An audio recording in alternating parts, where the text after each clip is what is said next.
దినదినాభివృద్ధి చెందుతున్న ఆక్వా రంగంలో సమస్యలు కూడా అంతే వేగంగా పెరిగిపోయాయి. ముఖ్యంగా రొయ్యల సాగులో వివిధ బ్యాక్టీరియా వైరస్ వ్యాధుల దాడి కల్చర్ను అతలాకుతలం చేస్తోంది.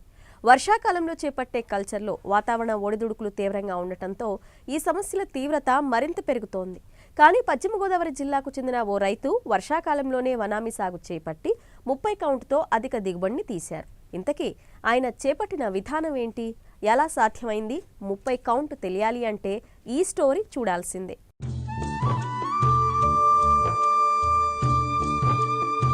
దేశంలో రొయ్య కల్చర్కు పేరెన్నికగన్న రాష్ట్రంగా ఆంధ్రప్రదేశ్ తన ప్రత్యేకతను చాటుతోంది. దేశంలోని రొయ్య ఉత్పత్తిలో ఏపీ వాటా 50%కు పైగా ఉండటం విశేషం. రొయ్యల సాగును అన్ని కాలాల్లో చేపడుతున్నా వర్షాకాలం మాత్రం ఈ కల్చర్కు అత్యంత గడ్డుకాలంగా చెబుతారు. అధిక వర్షాలు, ఎండలతో తీవ్ర వాతావరణ ఒడిదుడుకుల మధ్య సాగు కొనసాగుతుంది. కనుక తరచూ రొయ్యలు ఒత్తిడికి లోనవడం జరుగుతుంది. పైగా చెరువులకు కొత్త నీరు ఎక్కువగా పెడతారు. కనుక వివిధ హానికారక క్రిములు, బ్యాక్టీరియా, వైరస్ల బెడద ఎక్కువ ఉంటుంది. అందువల్ల వర్షాకాలంలో కల్చర్ను సాధ్యమైనంత తగ్గించుకుంటారు. కానీ పశ్చిమ గోదావరి జిల్లా ఆకివీడు మండలం ఆకివీడు గ్రామానికి చెందిన రైతు శ్రీనివాసరాజు ఎలాంటి రసాయనాలు వాడకుండా కేవలం సేంద్రియ విధానంలో పెంపకం చేపట్టి అధిక దిగుబడిని తీస్తున్నారు.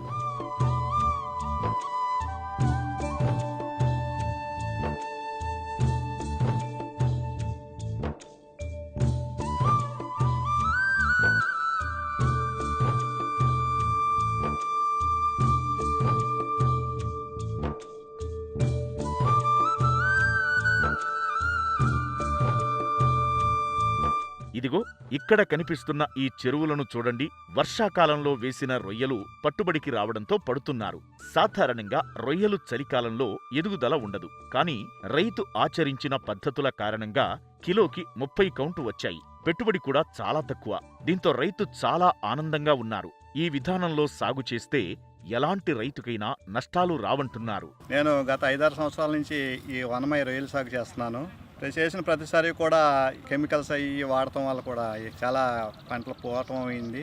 అలాగే జలపుష్ప ఆక్వా ల్యాబ్ వారి జల్లి వెంకటేష్ గారి ఆర్గానిక్ పద్ధతిలో కల్చర్ చేసి లబ్ధి పొందటం కూడా నేను చాలా వీడియోలు చేసి చూసి ఆయన సంప్రదించడం అయింది. ఆయన కూడా మా ట్యాంక్ వచ్చి పరిశీలించి చేయండి రాజు గారు బాగుంటుందని అన్నారు. అందుకని నేను కూడా ట్రైల్ వేద్దామని చెప్పేసి ఒక క్రాప్ నేను ట్రైల్ వేసాను.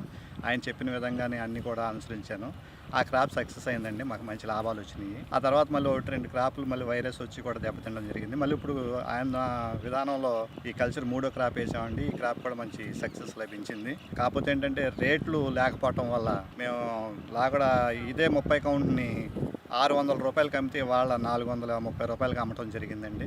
5 ఎకరాల ట్యాంకులో మేము 3 లక్షలు స్టాకింగ్ చేయటం అయింది. మాకు ఈ రోజున 2 నుంచి 2.5 లక్షలు స్టాకింగ్ దొరికింది. ఇప్పుడు కూడా మరి ఈ కల్చర్ రేటు తక్కువ, ఇదన్నిటిలో కూడా తట్టుకుని మరి ఇప్పుడు కూడా లాభాల బాటలో వచ్చామని చెప్పేసి అంటే దానికి ఈ ఆర్గానిక్ కల్చరే కారణం అని చెప్పేసి మేము నమ్ముతున్నాం.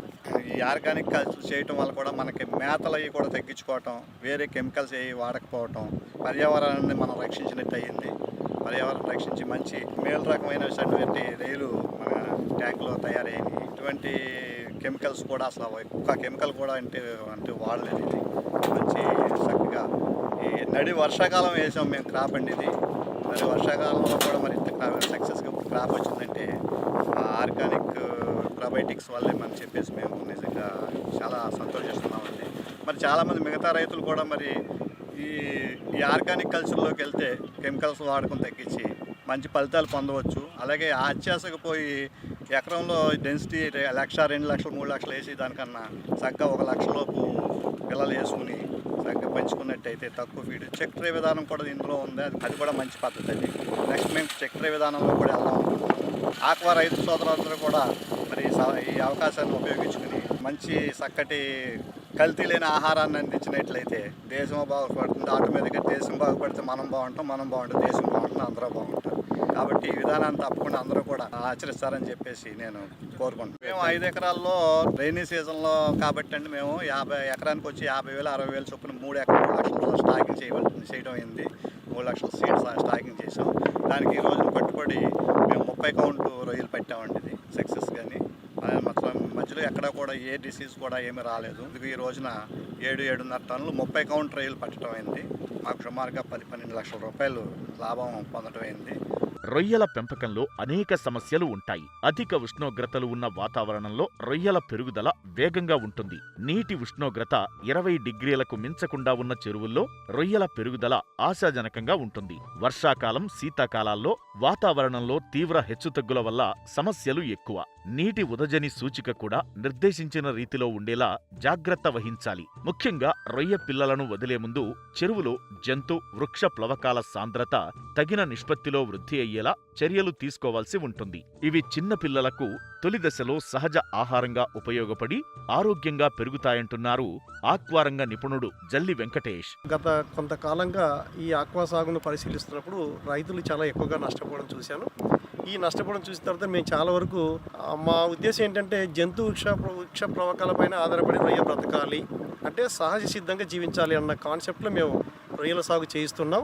ఈ యొక్క క్రమంలో మేము చాలా సత్ఫలితాలు తీసుకుంటున్నాం. అంటే రైతులు ఎలా నష్టపోతున్నారు, అసలు ఎక్కడ నష్టపోతున్నారు అనేటువంటి యాంగిల్లోని మేము పరిశీలిస్తుంటాం. ఇక్కడ రైతులు చేస్తున్నటువంటి సాగు విధానంలో కొన్ని తేడాలు ఉన్నాయి కాబట్టి రైతులు నష్టపోతున్నారు అనేదాన్ని మేము గమనించడం జరిగింది. అయితే ఆ సాగు విధానాలు ఏంటి?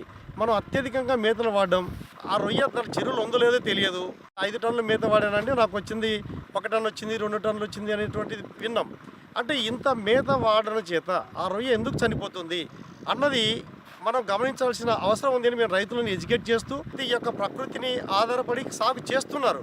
కానీ ఆ సాగు విధానంలో కూడా మేము మొదట మనం గమనించింది ఏంటంటే 10 ఎకరాల చెరువు అయినా సరే 5 చెక్టేళ్ళు 10 చెక్టేళ్ళు పెట్టడం, ఎకరా చెరువులో 1 నుంచి 2 చెక్టేళ్ళు పెట్టడం, అలాగే చెక్టేళ్ళు తక్కువగా పెట్టి ఆ ఎకరా చెరువులో ఎకరానికి 1-2 లక్షలు సీడ్ వేసి ఆ సీడ్ వేసినప్పుడు ఏమవుతుంది, ఆ 2 చెక్టేళ్ళలో ఆ సీడ్ తినిపోతుంది. కానీ ఒక 10 నిమిషాల్లో అరగంట అయిపోతుంది. వెంటనే రైతు ఏం చేస్తా అంటే ఈ చెక్టేలో మేత అయిపోయింది కాబట్టి దీనికి మేత ఎక్కువ పెంచాలి అనే కాన్సెప్ట్లో ఎన్ని లక్షల సీడ్ వేసామన్నది కాదు, ఆ మేత ఎందుకు పెట్టాము చెక్టే అనేది గమనించాలి. ఫస్ట్ చెక్టే అంటే దేని చెక్ చేస్తున్నాం, రొయ్య యొక్క వ్యాధిని చెక్ చేసుకోవడం కోసం చెక్టే పెట్టాం.